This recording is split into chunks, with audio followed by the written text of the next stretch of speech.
اور آپ مسلمان ہو گئے تھے تو آپ کو مکے کی ریت پر ریگستان پر لٹا کر پتھر سینے پر رکھتا تھا اور کہتا تھا اے بلال اللہ کا انکار کر دو، اور آپ کہتے میں مر جاؤں گا مگر اللہ کا انکار نہیں۔ وہ بہت مارتا تھا۔ حضرت ابوبکر صدیق قریب سے گزرتے تھے، دیکھتے تھے کہ یہ امیہ بڑا زیادتی کرتا ہے، نبی پاک کو بھی بڑا دکھ ہوتا تھا۔ ایک بار حضرت ابوبکر صدیق امیہ بن خلف کے پاس پہنچے، کہا بتاؤ بلال کتنے میں دو گے؟ وہاں غلام کی خرید و فروخت ہوتی تھی۔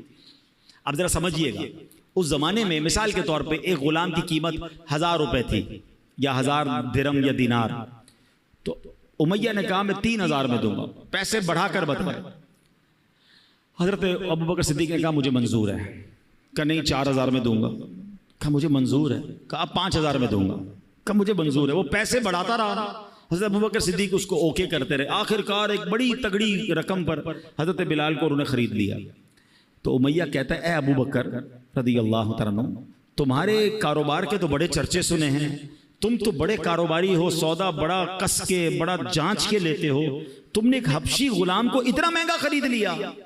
سیدنا ابوبکر صدیق کے وہ تاریخی الفاظ سنے، وہ کہتے تمہیں کیا معلوم بلال کی قیمت کیا ہے؟ اے امیہ تو اگر اس سے بھی زیادہ مانگتا میں اس سے زیادہ تجھے رقم دیتا۔ حضرت بلال کو لیا اور نبی پاک کی بارگاہ میں حاضر ہوئے، کہا حضور بلال حاضر ہے، حضور بلال کو آزاد کروا کے لایا ہوں۔ اللہ اکبر، نبی پاک اتنا خوش ہوئے، فرماتے اے ابوبکر بلال کو خرچ کرنے میں جو رقم خرچ کی ہے نا اس میں کچھ پیسے میرے بھی شامل کر لو۔ حضرت ابوبکر کہتے ہیں حضور میرا جو کچھ ہے سب آپ ہی کا تو ہے۔ اللہ اکبر، ایسے بلال ہیں جن کو نبی پاک سے کتنی محبت اور سرکار دو عالم علیہ الصلوۃ والسلام کو ان سے کتنی محبت ہے، سبحان اللہ۔ اسی طرح 18 محرم الحرام ایک اور عظیم شخصیت، اور وہ کون ہیں؟ وہ عاشق نیک اعمال، عالم باعمل، مفتی دعوت اسلامی حضرت مفتی محمد فاروق الطاری رحمۃ اللہ تعالی علیہ کا یوم وصال ہے۔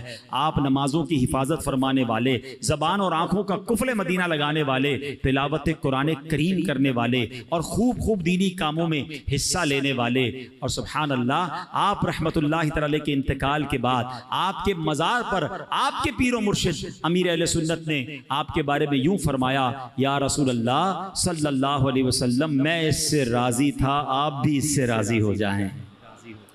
یا غوث پاک میں اس سے راضی ہوں، آپ بھی میرے فاروق سے راضی ہو جائیں۔ اللہ اکبر، ایسی عظیم ہستی، اللہ ان دونوں عظیم ہستیوں کے مزار پر کروڑوں رحمتوں کی بارش نازل فرمائے۔ ان لوگوں نے دنیا میں رہ کر اپنی آخرت بنا لی، کاش ہم بھی دنیا میں رہ کر اپنی آخرت بہتر کرنے والوں میں ہو جائیں۔ اللہ مجھے بھی آپ کو بھی اپنی آخرت بہتر کرنے کی فکر اور سوچ نصیب فرمائے۔ اس میں مدنی قافلے بھی ہیں، سفر کریں تو آخرت کی تیاری ملتی ہے۔ بار بار اجتماع میں آتے رہیں، مدنی مذاکروں میں شرکت کریں تو انشاءاللہ یہ ذہن بنتا چلا جائے گا۔ اللہ پاک عمل کرنے کی توفیق عطا فرمائے، آمین بجاہ النبی الامین صلی اللہ تعالی علیہ وسلم۔ صلو علی الحبیب صلی اللہ تعالی علی محمد صلی اللہ علیہ وسلم۔